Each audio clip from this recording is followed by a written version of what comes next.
भाई लोग, आज के वीडियो में हमारा टॉपिक है YPM ब्लॉग, यमला पगला मैन। फिर जब उसके व्लॉग्स देखने लगा, मैंने कभी नहीं देखे थे पहले, मैंने थोड़े बहुत कभी देखे थे, लेकिन जब मैंने देखने शुरू किया मेरे को लगा यार इस पे क्या स्क्रिप्ट लिखूं मैं। इस पे तो स्क्रिप्ट लिखना भी मतलब वेस्टेज है। इतने रोस्टर, इतने ज्यादा रोस्टर इस पर अपने वीडियो बना चुके हैं कि नया क्या है। ये महंगी महंगी गाड़ियां लेता है, ये महंगे महंगे शूज पहनता है, अपने अंकल को इस्तेमाल करता है एज ए कंटेंट। थक गया होगा यार, इतना प्यारा बच्चा, इतना गोलू मोलू, इस पर क्या बात करूं। लेकिन मुझे एक चीज ना, इसका रिसेंट इसने रिप्लाई दिया है, इसने रोस्टर को रिप्लाई दिया सभी को, तो मैंने कहा उस पॉइंट पे जरूर बात की जाए। और इस वीडियो का खत्म होने के बाद आप मुझे इस सवाल का जवाब ला के दोगे, क्योंकि आपका सपोर्ट चाहिए मुझे इसमें। क्योंकि यहाँ पर पता क्या हो रहा है कि बहुत ज्यादा भसड़ मची हुई है कि YPM ब्लॉग्स के बाद इतनी कार कहाँ से है। मैं उसका सोर्स जो है, जहां से वो निकल रहा है, उस चीज के ऊपर वार करने वाला हूं। ठीक है, तो सबसे पहले बात करता हूं उसने रिप्लाई क्या दिया, उसका एक छोटा सा पार्ट दिखाता हूं, आप देखिए। कि भाई मुझे पता है कि जो मेरी गाड़ी मैंने खरीद रखी है, अब किसी को मैं प्रूव करने के लिए मैं यहाँ बैठा नहीं हुआ।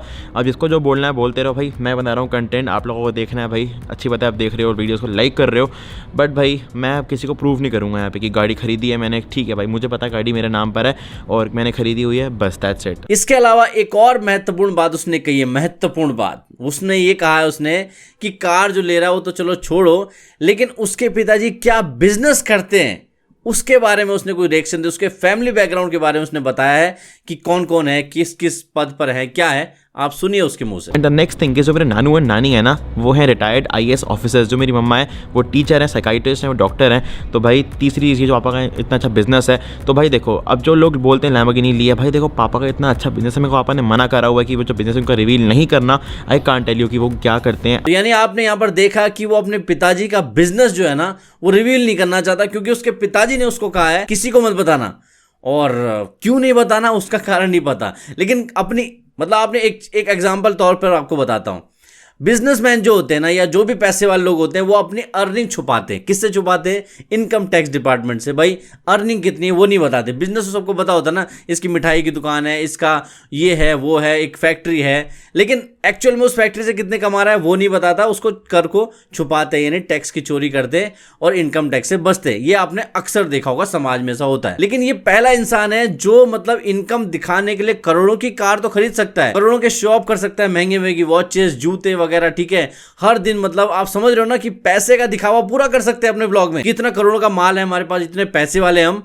लेकिन बिजनेस क्या करते हैं वो नहीं बताने वाले। ये point to be noted milord. मतलब कोई समझदार आदमी देख रहा हो ना, इनकम टैक्स वाला कोई देख रहा हो ना, तो प्लीज वीडियो को ध्यान से देखना, क्योंकि भाई साहब ये पैसा दिखाने में बहुत इंटरेस्टेड है, लेकिन पैसा कहां से आ रहा है वो दिखाने में इंटरेस्टेड नहीं है। हैशटैग धंधा क्या है, ये हैशटैग मैं दे रहा हूं आपको, कहां यूज करना है मुझे नहीं पता, लेकिन हैशटैग धंधा क्या है ये मैं आज के इस वीडियो में दे रहा हूं आपको। सबसे बड़ी बात पता क्या है, यहां पर यूट्यूब पर कंटेंट हर तरह का है। ठीक है, मैं मानता हूं हर चीज एंटरटेनमेंट है, जैसे कि पायल जो ने एक एंटरटेनमेंट कैटेगरी पकड़ ली कि वो फेक न्यूज को बताती रहेगी, और पहले लोग हेट करेंगे लेकिन बाद में लोगों को लगेगा ये भी एक एंटरटेनमेंट है, तो लोग देख रहे हैं। थारा भाई जोगिंदर वो भी एक क्रिंज था, और क्रिंज करते करते लोग उसको देखने लग रहे हैं, उसका स्टाइल लोगों को पसंद आ ही गया घुमा फिरा के। कई बार लोग हेट करने कमेंट जाते हैं, लेकिन उसको देखने तो जाते ही हैं। ऐसे ही YPM ब्लॉग है कि भाई वो शो ऑफ करता रहता है, उसको नई नई महंगी महंगी चीज दिखानी लोगों को। नॉर्मल लाइफ में उसके किसी को भी इंटरेस्ट नहीं है। सब वो क्या करता है कि भाई महंगी महंगी कार ले लूं, 4 दिन में नई कार ले लूं, उसके बाद नई कार ले लूं, तो ये उसका कंटेंट है, समझ में आता है, ये एंटरटेनमेंट है। लेकिन प्रॉब्लम पता कहां हो रही है? प्रॉब्लम ये है कि उस चीज को वो रिएक्ट करके काम को खराब कर रहा है, मतलब कि रायता फैला रहा है। और मुझे लगता है कि जिस हिसाब से उसने बोला है ना कि मेरे पिताजी बताना नहीं चाहते कि उनका क्या बिजनेस है, तो मैंने एक पुराना Q&A देखा था, उसमें उसने क्या कहा था आप सुनिए। ब्रो तुम्हारे फादर का क्या बिजनेस है? मेरे फादर का क्या बिजनेस है? एक्चुअली उनका एक बिजनेस है एजुकेशन चीज़ का, एजुकेशन लाइन का बिजनेस है। अब मैं पूरा तो रिवील नहीं करना चाहूँगा यहाँ पे, बट वो एजुकेशन लाइन का बिजनेस है। तो यहाँ पे आपको पता चल गया कि भाई YPM ब्लॉग्स के फादर का एजुकेशन से रिलेटेड कुछ बिजनेस है, लेकिन वो एक्चुअल में एजुकेशन वाला कौन सा बिजनेस है वो नहीं बता रहे। मतलब इतना ज्यादा छुपा के रखा हुआ, समझ रहे हो? एजुकेशनल तो बहुत ही नोबल कॉज होता है, मतलब बहुत, समझ लो, मान लो स्कूल है आपके, तो बताने में क्या झिझक है भाई मेरा स्कूल है, या फिर मेरा किताबों का बिजनेस है, मैं किताबें बनाता हूं।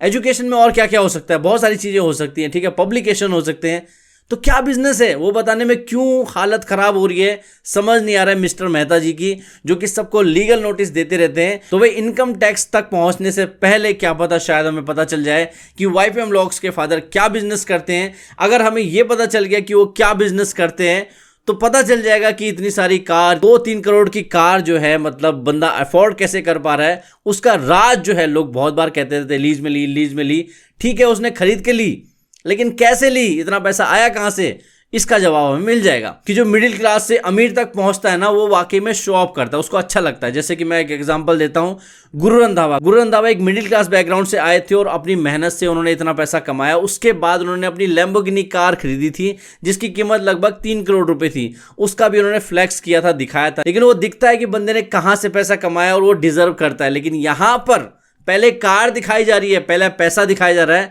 लेकिन ये नहीं बताया जा रहा है कि ये पैसा आ कहां से रहा है, कौन से धंधे से आ रहा है। तो बस मुझे यही लगा यार कि इतने सारे रोस्टर ने रोस्ट कर रखा है, उन्होंने कोई पॉइंट तो छोड़ा नहीं होगा। मेरे पास क्या पॉइंट बचेगा इसको बताने के लिए। हम ये नहीं कह रहे कि क्या गलत बिजनेस है क्या है, लेकिन जो भी है वो पता लगना चाहिए कि वो क्या ऐसा बिजनेस है जिसने 2-3 करोड़ कारें जो 4-5 दिन में बंदा नहीं खरीद सकता है, ऐसा है। तो ये तो तभी पता चलेगा जब हमें मिस्टर मेहता की इनकम का पता चलेगा। और इसीलिए मैं आपको हैशटैग दे रहा हूं कि हैशटैग धंधा क्या है। तो बस दोस्तों, मुझे इतना ही कहना था। आज मैंने कोई स्क्रिप्ट नहीं लिखी, जो कुछ था मेरे दिल में डायरेक्ट मैंने आपको बोल दिया है। आई होप आपको मेरी बात समझ में आ गई होगी। तो वीडियो पसंद आया तो लाइक कर देना और चैनल सब्सक्राइब नहीं किया सब्सक्राइब कर लेना। और मुझे इंस्टाग्राम ट्विटर पर भी आप फॉलो कर सकते हैं। मिलता हूं आपको नेक्स्ट वीडियो में, तब तक के लिए जय हिंद।